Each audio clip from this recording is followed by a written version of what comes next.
On Burial Societies, by Charles Lamb.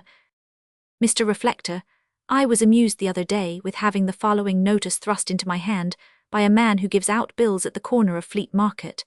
Whether he saw any prognostics about me, that made him judge such notice seasonable, I cannot say.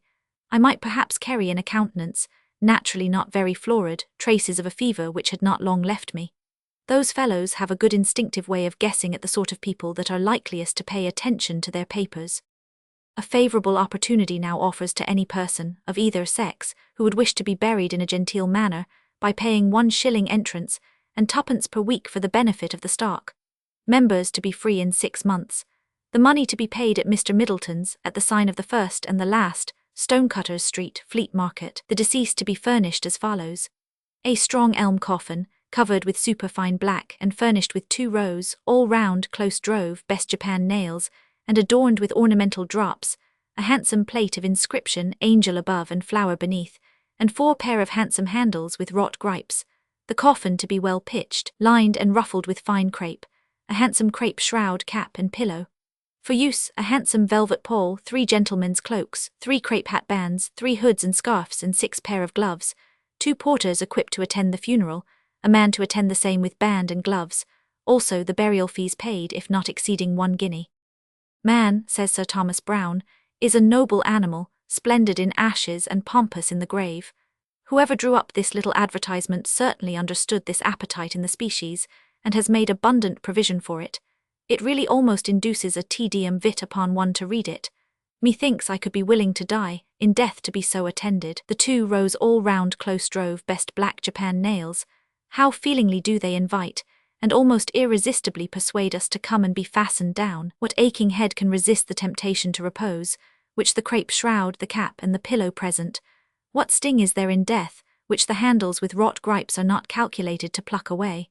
What victory in the grave which the drops and the velvet pall do not render at least extremely disputable?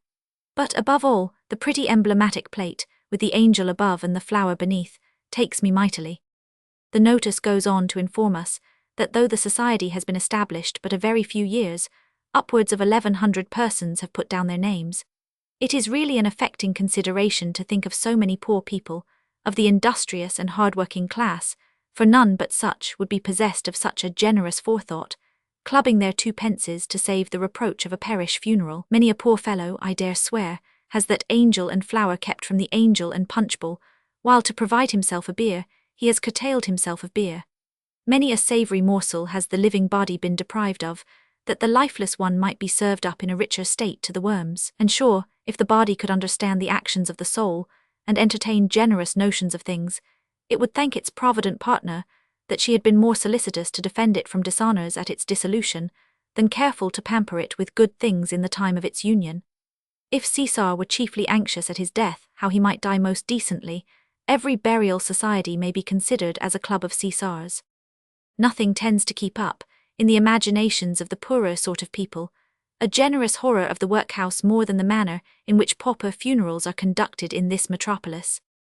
The coffin nothing but a few naked planks coarsely put together, the want of a pall, that decent and well-imagined veil, which hiding the coffin that hides the body, keeps that which would shock us at 2 removes from us, the coloured coats of the men that are hired at cheap rates to carry the body, altogether give the notion of the deceased having been some person of an ill life and conversation, someone who may not claim the entire rites of Christian burial, one by whom some parts of the sacred ceremony would be desecrated if they should be bestowed upon him. I meet these meagre processions sometimes in the street. They are sure to make me out of humour and melancholy all the day after. They have a harsh and ominous aspect. If there is anything in the prospectus issued from Mr.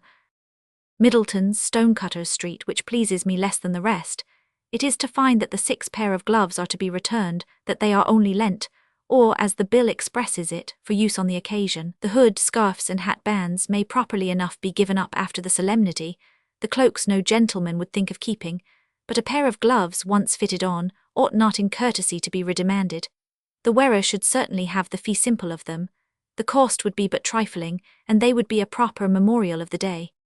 This part of the proposal wants reconsidering. It is not conceived in the same liberal way of thinking as the rest. I am also a little doubtful whether the limit, within which the burial fee is made payable, should not be extended to 30 shillings. Some provision too ought undoubtedly to be made in favour of those well-intentioned persons and well-wishers to the fund, who, having all along paid their subscriptions regularly, are so unfortunate as to die before the 6 months, which would entitle them to their freedom, are quite completed. One can hardly imagine a more distressing case than that of a poor fellow lingering on in a consumption till the period of his freedom is almost in sight, and then finding himself going with a velocity which makes it doubtful whether he shall be entitled to his funeral honours, his quota to which he nevertheless squeezes out, to the diminution of the comforts which sickness demands. I think, in such cases, some of the contribution money ought to revert. With some such modifications, which might easily be introduced, I see nothing in these proposals of Mr. Middleton which is not strictly fair and genteel, and heartily recommend them to all persons of moderate incomes, in either sex, who are willing that this perishable part of them should quit the scene of its mortal activities with as handsome circumstances as possible. Before I quit the subject, I must guard my readers against a scandal, which they may be apt to take at the place whence these proposals purport to be issued. From the sign of the first and the last, they may conclude that Mr. Middleton is some publican, who, in assembling a club of this description at his house, may have a sinister end of his own, altogether foreign to the solemn purpose for which the club is pretended to be instituted. I must set them right by informing them that the issuer of these proposals is no publican, though he hangs out a sign, but an honest superintendent of funerals, who, by the device of a cradle and a coffin, connecting both ends of human existence together, has most ingeniously contrived to insinuate that the framers of these first and last receptacles of mankind divide this our life betwixt them, and that all that passes from the midwife to the undertaker may, in strict propriety, go for nothing, an awful and instructive lesson to human vanity. Looking over some papers lately that fell into my hands by chance, and appear to have been written about the beginning of the last century, I stumbled, among the rest, upon the following short essay, which the writer calls The Character of an Undertaker. It is written with some stiffness and peculiarities of style, but some parts of it, I think, not unaptly characterize the profession to which Mr. Middleton has the honour to belong. The writer doubtless had in his mind the entertaining character of Sable, in Steele's excellent comedy of The Funeral. He is master of the ceremonies at burials and mourning assemblies, grand marshal at funeral processions, the only true yeoman of the body, over which he exercises a dictatorial authority from the moment that the breath has taken leave to that of its final commitment to the earth. His ministry begins where the physicians, the lawyers, and the divines end, or if some part of the functions of the latter run parallel with his, it is only in ordine ad spiritualia. His temporalities remain unquestioned. He is arbitrator of all questions of honour which may concern the defunct, and upon slight inspection will pronounce how long he may remain in this upper world with credit to himself, and when it will be prudent for his reputation that he should retire. His determination in these points is peremptory and without appeal, yet with a modesty peculiar to his profession, he meddles not out of his own sphere. With the good or bad actions of the deceased in his lifetime, he has nothing to do. He leaves the friends of the dead man to form their own conjectures as to the place to which the departed spirit is gone. His care is only about the exuvi. He concerns not himself even about the body, as it is a structure of parts internal and a wonderful microcosm. He leaves such curious speculations to the anatomy professor, or, if anything, he is averse to such wanton inquiries, as delighting rather that the parts which he has care of should be returned to their kindred dust in as handsome and unmutilated condition as possible, that the grave should have its full and unimpaired tribute, a complete and just carcass.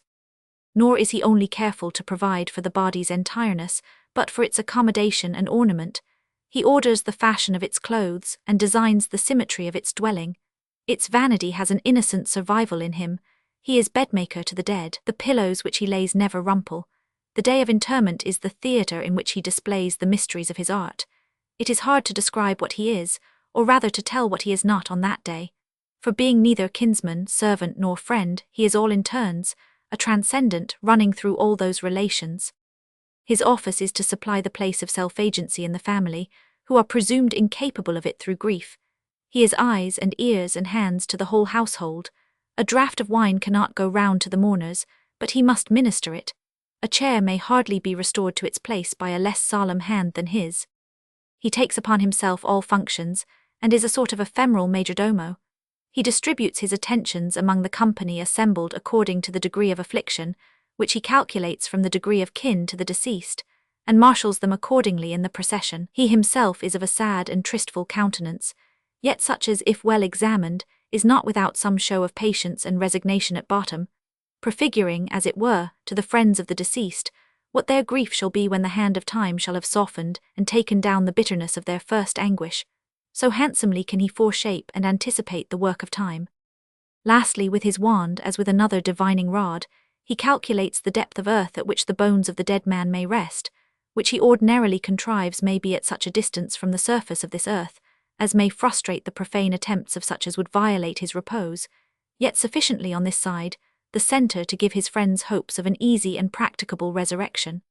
And here we leave him, casting in dust to dust, which is the last friendly office that he undertakes to do.